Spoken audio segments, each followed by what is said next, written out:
तर नमस्कार मित्रांनो, आज आपला नवीन ब्लॉग सुरू होतोय। आज नवरात्रीला सुरुवात झालेली आहे। नवरात्रीसाठी आम्ही बनवले आहेत काही प्लॅन्स। तर है ना मग आपण काही प्लॅन बनवले आहेत ना, तर आपण जाणार आहोत 9 देवी दर्शनासाठी। पण मी हे एकाच कंटिन्यू टायमिंगमध्ये करणार नाही आहे, कसं कसं करणार आहे ते तुम्हाला सांगणार आहे। तर आता मी निघालो आहे वजेश्वरीला। तर आज वजेश्वरीचं दर्शन करून मग पुढचा प्लॅन तुम्हाला तिकडे सांगतो। कारण आज तिसरा दिवस आहे नवरात्रीचा आणि 2 दिवस झालेले आहेत आणि माझी एक मनातली इच्छा आहे की मला 9 देवींचं दर्शन करायचं आहे। पण किती देवळं उघडी आहेत आणि किती देवळं उघडी नाही आहेत मला काही कल्पना नाही आहे। पण आपलं एक कर्तव्य करायचं, आपण त्या पायरीपर्यंत जायचं, त्या पायरीला शिवून आपण तिकडनं दर्शन घेतल्याचं समाधान मानायचं आणि आपण रिटर्न यायचं। तर जसे जसे मी जशी करेन देवळं तसं तसं तुम्हाला पण मी दाखवेन। तर आज आमची एक देवी माझ्या मांडीवरती बसल्यावर चाललो आहे आता दर्शनाला। तर तुम्ही पण राहा माझ्यावर सोबत आणि बघत राहा 9 देवींची, कुठल्या कुठल्या देवींची दर्शन तुम्हाला मी देतो येतील। ॲक्च्युली अजून मी लिस्ट काही बनवलेली नाही आहे, 8 देवांची लिस्ट बनवलेत, पण 9वी देवी माझी अजून राहिली आहे। तर बघू, जे देऊळ उघडं असेल, जी देवी असेल, पावलं पावले आपल्याला दर्शन होतच राहतील। तर आपण आता जाऊया आपल्या नवीन ब्लॉगकडे। स्टार्ट मारायला पाहिजे आता।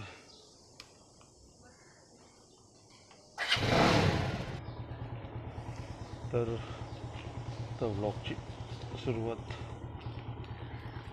झालेली आहे। जय अंबे मात की जय।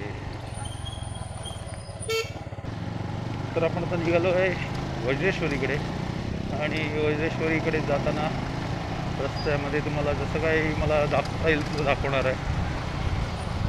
आज मोटो व्लॉगला सुरुवात झालेली आहे आणि आज मोटो व्लॉग मी विरारवरनं करतो आहे। 101 सकाळचे वाजलेत 7:30। मित्रांनो, तर तुम्हाला समोर दिसेल जीवदानी मंदिर। जीवदानी मंदिर एक डोंगरावरती असलेलं मंदिर आहे।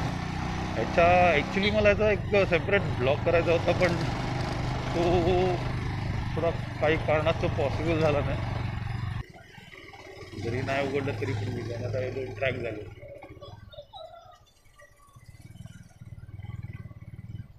विरारची बाजारपेठ आणि महानगरपालिकेचं हॉस्पिटल नवीनच झालं आहे आता कोविडमुळे। आणि हा आमचा बाजार थोडंसं मागे आला आहे जीवदानीच्या। विरारमधनं बघण्यासारखं भरपूर काय आहे। विरारला तुम्ही जसं वज्रेश्वरीला येत असाल तसंच त्याच्याजवळच गणेशपुरी आहे, गरम पाण्याची कुंड आहेत। विरारला समुद्रकिनारा खूप छान आहे, अर्नाळा फोर्ट आहे, वसई फोर्ट आहे। चिमाजी अप्पा जे होते त्यांनी वसई किल्ला सर केला होता, तर त्यांनी इकडे नवास केला होता असं इतिहासकारांचं म्हणणं आहे। हे आमचं RTO ऑफिस। हा आलेला आहे आता विरार हायवे। आपण इकडनं लेफ्ट घेणार आहोत। बस पेट्रोल टाकायचं आणि पुढच्या प्रवासाकडे जायचं आहे। हायवेवरून इकडनं 20 किलोमीटर अंतरावरती वज्रेश्वरी मंदिर आहे। तर या राईट साईडला आपल्याला जायचं होतं। थोडंसं इकडनं रॉंग टर्नमध्ये रॉंग वेमध्ये यायला लागलं दिसेल। ॲव्हरेज माझ्या गाडीला अजूनही चांगला देतो। कुठे जाऊ, कुठे येऊ?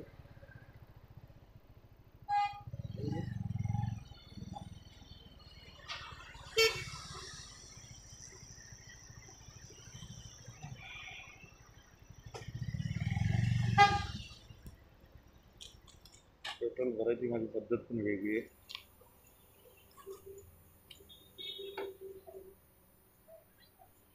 हां हां 499 टाक ना। 499 87.2 ट्रिप 0 करूया।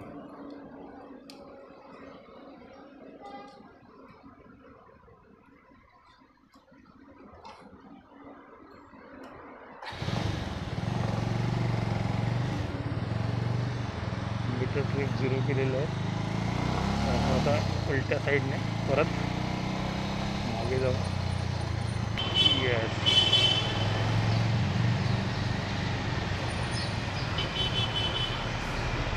विष्णुवासिनी गाव.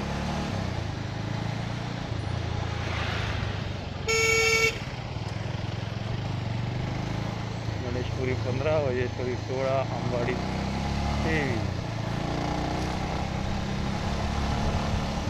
ह्या रस्त्याला एकदम म्हणजे रस्ता एवढा मस्त आहे. ॲक्च्युली विरारला ना नाशिक साईडला जायला किंवा ईस्टर्न एक्सप्रेस हायवेला जायला हा रस्ता खूप शॉर्ट पडतो. हा रस्ता पूर्ण झाडांनी सिंगल रोड आहे. मला डबल रोडपेक्षा सिंगल रोडवरती गाडी चालवायला फार आवडते, कारण मी त्या काळातला माणूस आहे की ज्यावेळी सिंगल रोड जास्त होते आणि डबल रोड हायवे नव्हते. मे बी आता जे बरेचसे रायडर्स आणि बायकर सगळे 4 लेन 6 लेनचे शौकीन आहेत.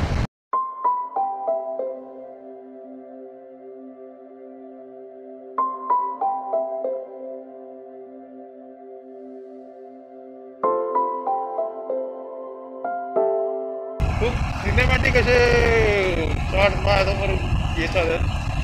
झाडं बघू शकता तरी त्याच्या खाली हा रस्ता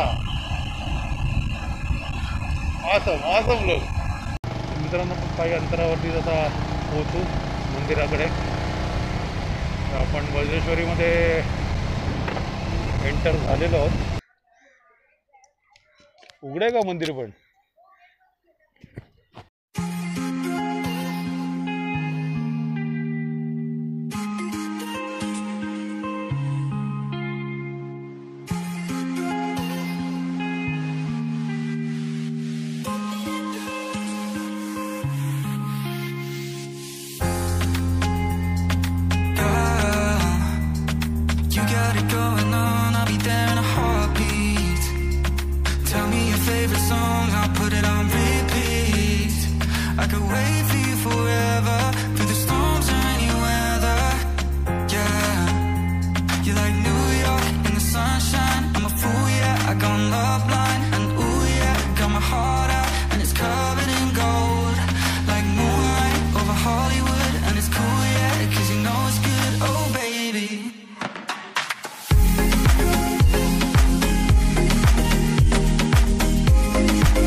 आपण आता मंदिराच्या इथे आलो आहे. दर्शन तर झालेलं आहे. गेटमधूनच दर्शन देतात आहेत. आतमध्ये प्रवेश नाही आहे. ठीक आहे, हरकत नाही. आपण एवढं तर दर्शन झालं की देवीचा चेहरा तर दिसला आणि पहिली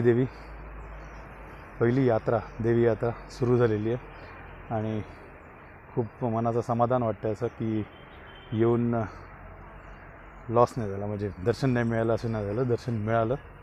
आता जाऊया पुढच्या देवीकडे. तर हा आता दुसरा रोड आहे. आपण भिवंडीवरनं वसईचा रस्ता पकडला आहे आणि या रस्त्यामध्ये जीवचंद्र म्हणून एक छोटंसं गाव आहे. तिकडे एक देवीचं मंदिर आहे. त्या मंदिराचा जायचा विचार आहे. Let's hope. रस्ता खूप खराब आहे. भिवंडीमध्ये सुद्धा रस्ता खूप ब्रिजचं काम चालू आहे फ्लायओव्हरचं, तर त्याच्यामुळे रस्ता खराब आहे. आणि आता आपण दर्शन करणार आहोत चंडिका देवी मातेचं मंदिर. तर मित्रांनो आपण थांबलो आहे आता रस्त्यावरती आणि रस्त्यावरती मला खूप पहिल्यांदा असं मस्त वाटतं आहे. आता जस्ट टोल नाका क्रॉस केला आहे आणि मला लेफ्ट साईडला दिसत आहे घोडबंदरच्या बिल्डिंग्स आणि त्या घोडबंदरच्या पासून तर हा भिवंडी एरिया, ह्याच्यामध्ये एक खाडी येते. ती खाडी आपण म्हणतो वसईला जी वसई खाडी आहे ती येते. तर आपण तो सीन बघूया. हे तुम्ही बघू शकता. थोडंसं धुरकट आहे पण मी झूम करायचा प्रयत्न करतो. ओके, येस, ते सगळं दिसतं ते मित्रांनो घोडबंदर आहे. ते सगळं दिसतं आहे ते तुम्हाला घोडबंदरचा एरिया आहे आणि हा मध्ये पूर्णपणे असा मोकळा भाग आहे. तिकडनं खूप छान वाटतं आहे. हा एरिया खूप छान वाटतो मला आणि मी इथे थांबलो आहे मेन हायवेवरतीच. तर आपण जाणार आहोत आता चंडिका मातेचं मंदिरला. वज्रेश्वरी तर तुम्ही बघितलंच. आता चंडिकाला पोचू. एक थोडा वेळ लागेल इकडनं, पण चलो चंडिका माता मंदिरला. गुगल मॅप दाखवतो हा रस्ता, पण मला डाऊट आहे अजूनही ह्या रस्त्यावरती पुढे काय असेल काय नसेल माहीत नाही, म्हणून मी मेन रोडच पकडतो आहे. कारण पावसाचे दिवस आहेत, चिखल असेल काय असेल, रस्ता ब्लॉक असेल मध्ये, तर ते अजून फसण्यापेक्षा आपण मेन रोडला जाऊन हायवेवरनं जाऊ. मला त्या माणसाने पण सांगितलं होतं की तिकडनं आहे रस्ता, थोडासा थॉटल दिला की परत चालू डगडग डग डगडग डगडग. तरी पण एकदा विचारूया. मुंबई अहमदाबाद हायवे. चंडिका मातेचं मंदिर कुठे आलं रे? चंडिका मातेचं मंदिर इकडनं जायचं असं लेफ्टला आणि गिरीला एक पुढं खालचं जायचं, चंडिकाचं मंदिर दिसते. अच्छा, राईटला जायचं नायगावच्या रोडला. ओके चला, थँक्यू.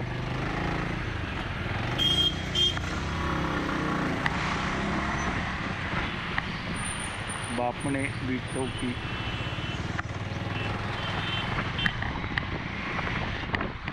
तर मला आता मंदिर दिसलेलं आहे आणि लेफ्ट साईडला वरती डोंगरावरती मंदिर आहे.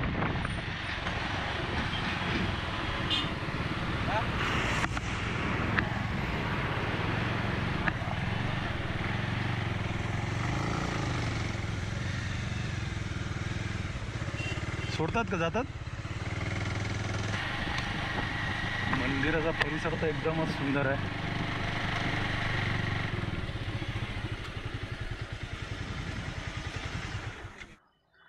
तर आपण आता पोचलो आहे चंडिका मातेच्या मंदिराकडे आणि मंदिर बंद आहे.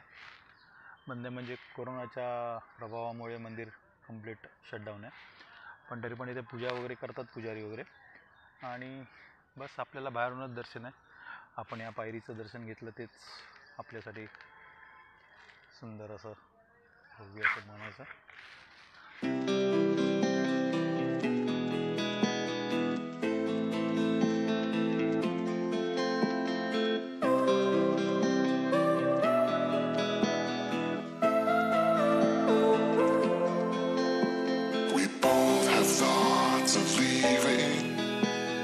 Thoughts get thrown around, but we keep going on believing, and on till we're all cried out, 'cause we don't feel like throwing it all away.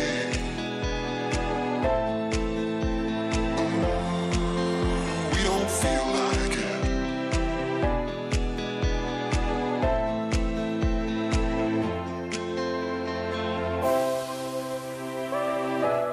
आपली 2 मंदिरं झालेली आहेत. आता तिसऱ्या मंदिराकडे जायचं आहे. कसा काय तुम्हाला व्हिडिओ वाटतो आहे तर ते कमेंट बॉक्समध्ये जरूर सांगा. आणि ही आपली बाईक ॲव्हेंजर, त्याच्यावरती हा सगळा प्रवास चालू आहे. तिच्या कृपेने पण बऱ्याचशा गोष्टी खूप सोप्या होतात आहेत आणि सगळ्या देवींचं आणि देवतांचं दर्शन माझं या गाडीवरतीच होतं. जम्मूलासुद्धा गेलेलो, वैष्णोदेवीला या गाडीवरतीच गेलेलो फ्रॉम विरार. या मंदिराची दर्शन घेऊन आता देवी मातेचं दर्शन घेऊन दुसऱ्या देवी मातेच्या 9 देवळं मला कंप्लीट करायचे आहेत. नायगाव स्टेशनपासून तिकडनं ऑटो रिक्षाच येतात इथपर्यंत, तर तुम्ही ते करू शकता. आणि बाईक कारने आलात तर हायवेवरनं नायगावला लेफ्ट घ्यायचं आहे. तर या एकदा आणि दर्शन जरूर घ्या.